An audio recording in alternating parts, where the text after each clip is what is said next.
Welcome to Vegas Dave's Dime.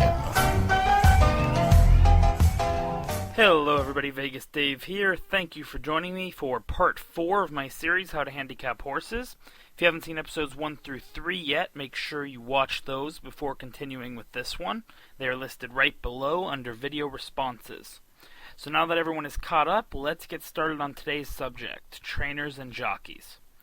Horse trainers play a huge role in the development and performance of the horse. They are responsible for exercising the horse, simulating races, and suggesting to the owner which races the horse should be entered in.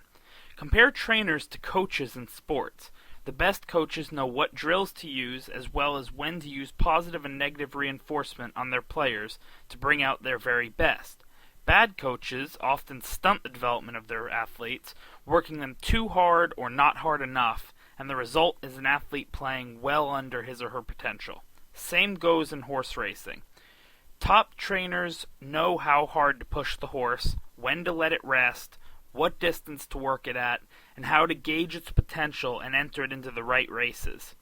Bad trainers exhaust horses before race time so they aren't fresh on race day, or don't work them hard enough so they aren't race ready. They also don't know what the horse is capable of, and sometimes enter it into races against opponents that are too tough. Trainers are the most important human aspect of the horse leading up to race day. On race day, it's the jockey. No matter how good a trainer is and no matter how good the horse is, it can all be erased with an incompetent jockey. Good jockeys know the racing style of the horse they are on and do their best to run a race close to the horse's preference. We'll be going over race styles in detail in the next episode. Just keep in mind for now that good jockeys run to the horse's strengths instead of weaknesses.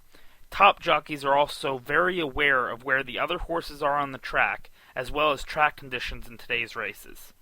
The DRF lists the names of the trainers and jockeys of each horse, as well as their winning percentages.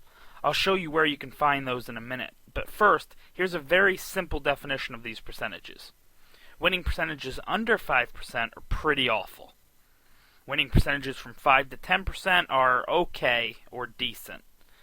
From 10 to 15% are pretty solid or good. From 15 to 20% are very good, and above 20% is outstanding.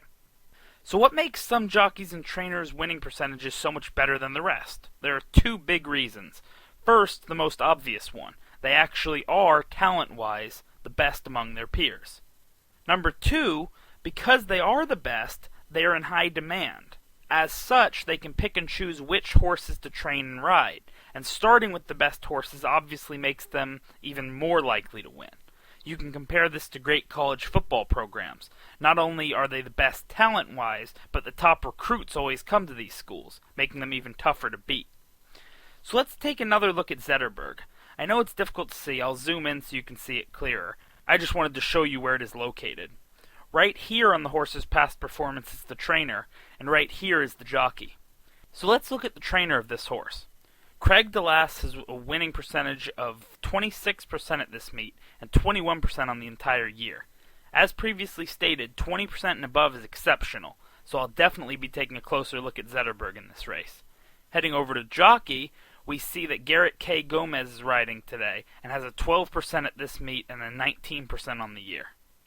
So now we know where to check for overall winning percentages, but I also want to show you one of the coolest features in the DRF. Down here are trainer stats specific to today's horse and today's race. So as we see here with Zetterberg, since today is his second race off of a 180-day break, we are given this trainer's winning percentage with horses in their second race off of a 180-day break, which is 25% over 8 races. 8 races isn't really a big enough sample size to give too much credit to the 25%, but 2 out of 8 is pretty good all the same. Zetterberg won his last start, and we see here that this trainer does very well with horses coming off of wins. Today's race is an allowance race, and it is a sprint on turf. We'll get to what those mean in coming episodes, but focusing on the winning percentages, we see that they are all good for this trainer. I'd definitely give Zetterberg even more consideration after checking these out. As you get to know the game, you will learn what all of these things mean, but even just checking the winning percentages is great information. Taking a look at saxophone, we see his trainer has a pretty terrible winning percentage, and the jockey isn't much better. pitiful trainer stats on racing conditions similar to today, and this is a horse I can throw out easier than others. On the flip side, these numbers can also help you find a hidden gem. At first glance, winning tactics buyers may not immediately make me consider him a contender, nor will his trainer's overall record. But a closer look at the specifics to today's race show me that this trainer is very good in races of today's surface and distance, and flat out excellent in claiming races. If this horse gets ignored by the betting public and has great odds, I may consider taking a stab at it, since preparing horses for races like today's seem to be this trainer's specialty.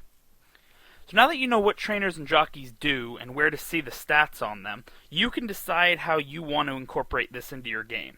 Some people focus entirely on this and get to know the trainers and jockeys of their favorite tracks extremely well and bet solely on these trends.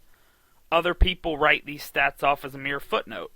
I personally check these stats every race, but I use them most commonly as tiebreakers.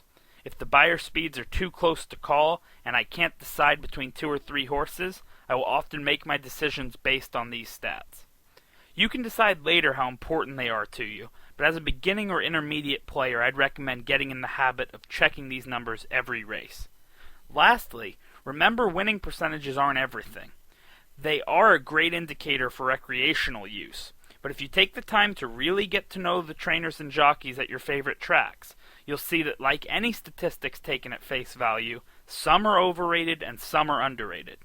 If you decide that this is an element of your game that you want to fine-tune, really taking the extra time to get to know these guys beyond the numbers could pay huge dividends in the long run. That wraps up today's episode.